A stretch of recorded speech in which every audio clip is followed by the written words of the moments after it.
Spiritual कथा।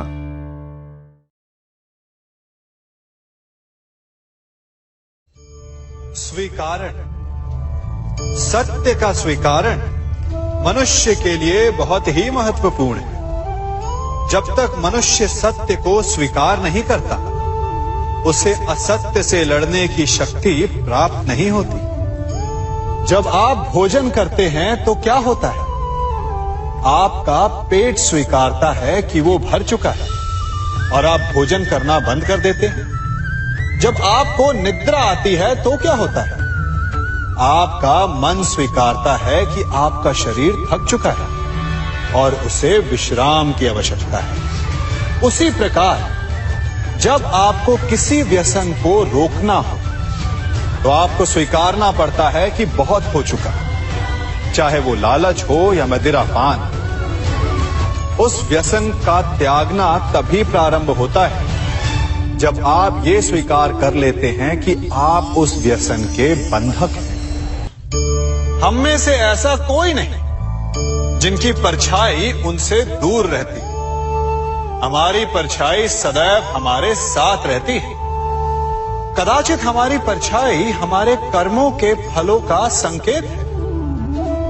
कदाचित इसी कारण कई बार हमें अपनी परछाई से भय भी लगता है, परंतु इस भय से निवारण पाने का एक साधन अवश्य है। वो है सूर्य की ओर मुख करना या किसी प्रकाश के स्रोत की ओर मुख करना, क्योंकि तब हमें हमारी परछाई दिखाई नहीं देती।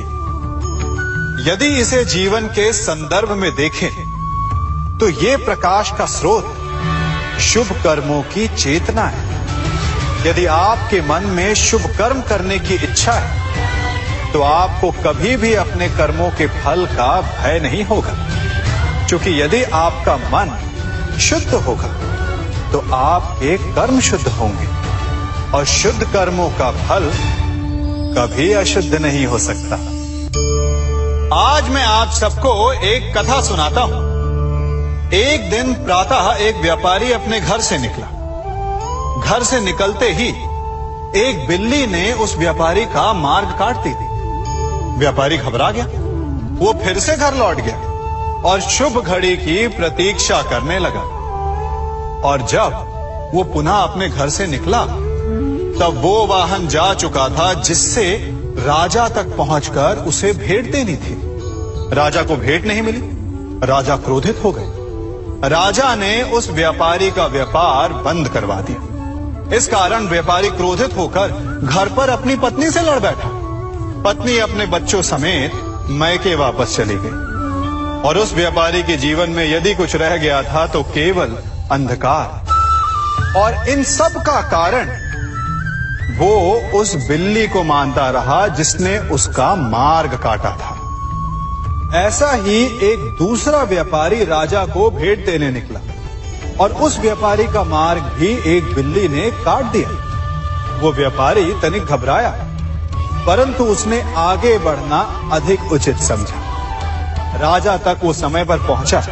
उसने राजा को भेंट दी। राजा प्रसन्न हुए और राजा ने व्यापारी को अपना व्यापार बढ़ाने की अनुमति दी, स्वर्ण आभूषण दी।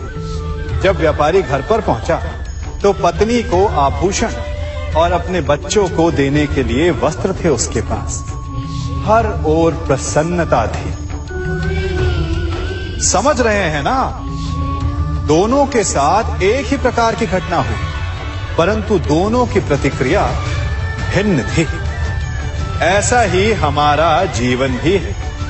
हमारे जीवन में प्रारब्ध का अपना स्थान है, परंतु उससे कई अधिक महत्वपूर्ण हमारी प्रतिक्रिया, हमारे सोच का प्रभाव है, क्योंकि यही हमारे जीवन को आकार देते हैं। इसलिए अपनी सोच को सकारात्मक रखिए।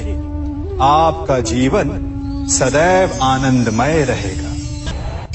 आप इन दो पात्रों को देख रहे हैं। मेरे इस पात्र में जल है और ये पात्र मिष्ठान से भरा हुआ है। दोनों ही पात्र भरे हैं, परंतु देखिए,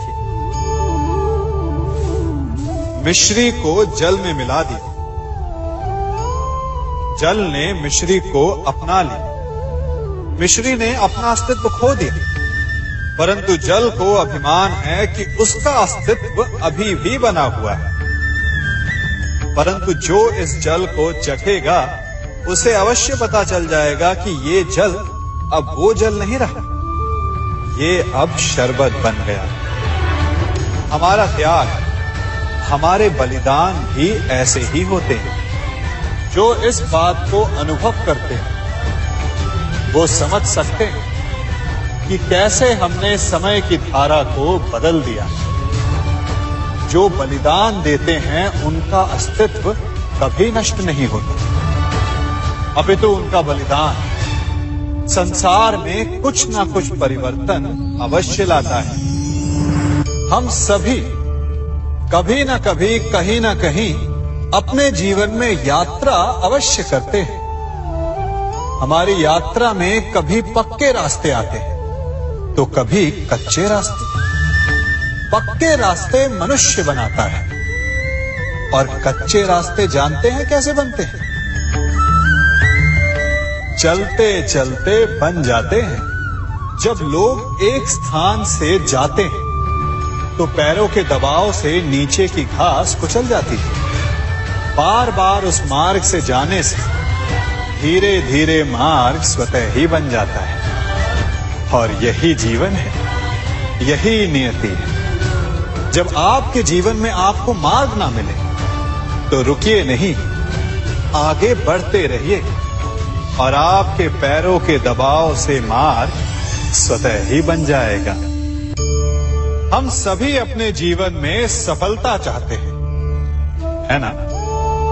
उसके लिए हम रात दिन परिश्रम करते हैं, कड़ी मेहनत करते हैं, परंतु फिर भी असफल हो जाते हैं। परंतु ऐसा क्यों होता है? कभी सोचा आप सबने?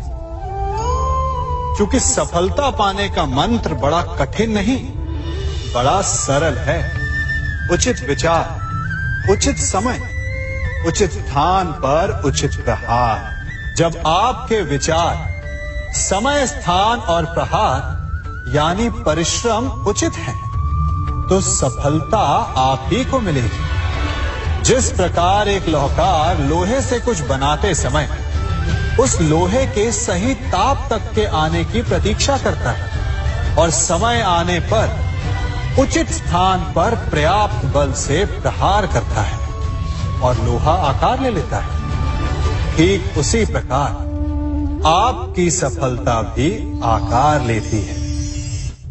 हम सभी को अपने जीवन में कभी ना कभी निराशा मिलती है, असफलता मिलती है और अधिकतर लोग इसके पश्चात भाग्य का रोना लेकर बैठ जाते हैं। कुछ कहते हैं कि जिस स्थान पर मैं हूं उससे कई ऊंचे स्थान पर होने के योग्य था, परंतु नहीं जा पाया। किसी को पीड़ा है कि उसे जो मिलना चाहिए था वो उसे नहीं मिला, भाग्य ही बुरा था। भाग्य क्या होता है? भाग्य वन में खिला पुष्प देवताओं को चढ़ाया जाएगा या किसी सुंदरी की वेणी में वो सजेगा या फिर उसे कुचलकर उत्पाद बना दिया जाएगा। ये सब एक पुष्प के नियंत्रण में नहीं होता, परंतु जब तक उस पुष्प का अस्तित्व है सुगंध बिखेरना उसके वश में अवश्य है।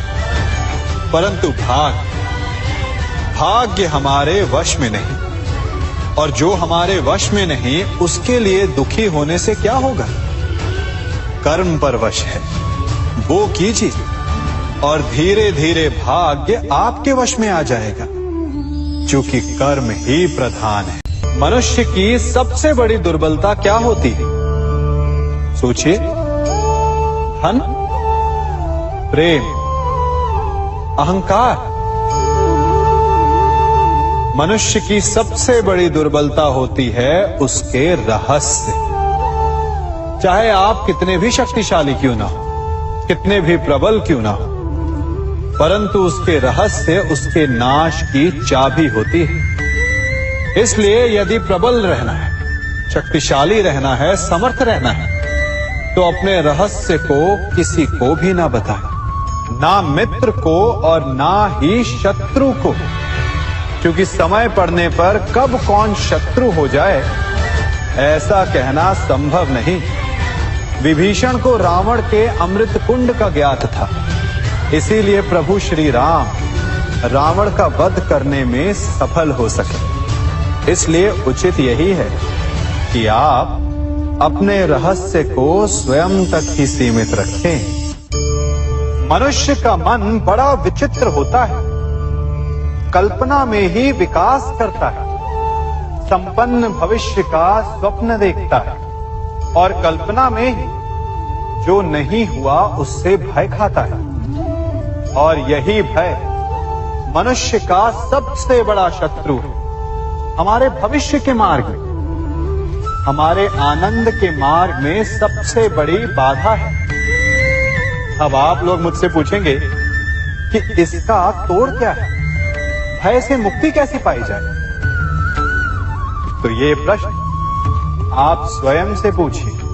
तनिक सोचिए, जब आप एक सुंदर भविष्य की कामना करते हैं तो उसे पाने के लिए आप परिश्रम करते हैं ना।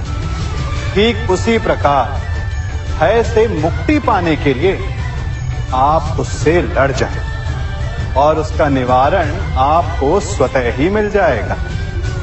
इसलिए जब भी भय आपको सताए तो उससे भागे नहीं, उससे घबराए नहीं, क्योंकि भय का काम ही होता है आपको भयभीत करना। इसलिए जब भी भय आप पर आक्रमण करे तो आप भी उस पर पहले ही आक्रमण कर दें। हम सब मित्रों के साथ रहना चाहते हैं, शत्रुओं से दूर रहना चाहते हैं। क्यों? क्योंकि हमें जीवन में आनंद पाना है, जीवन में आगे बढ़ना है, स्वयं को संपन्न देखना है। और यदि किसी से भी आप पूछेंगे कि जीवन में सफलता पाने के लिए सबसे अधिक आवश्यकता किसकी होती है, तो हर एक आपको लगभग एक ही उत्तर देगा।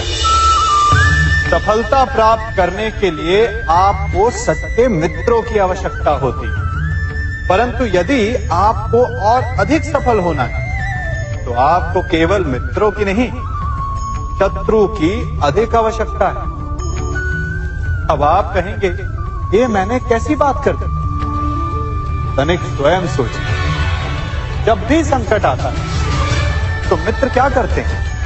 आपकी सहायता करने के लिए आपके साथ खड़े हो जाते हैं। और संकट के समय में शत्रु और बड़ा संकट बनकर हमारे समक्ष खड़े हो जाते हैं।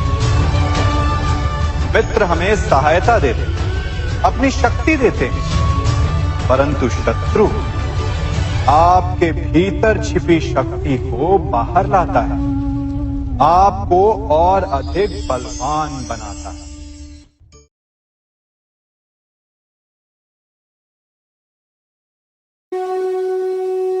इस तरह भगवान के कथा सुनने के लिए हमारे चैनल को सब्सक्राइब करें और बेल आइकन को क्लिक करना न भूलें।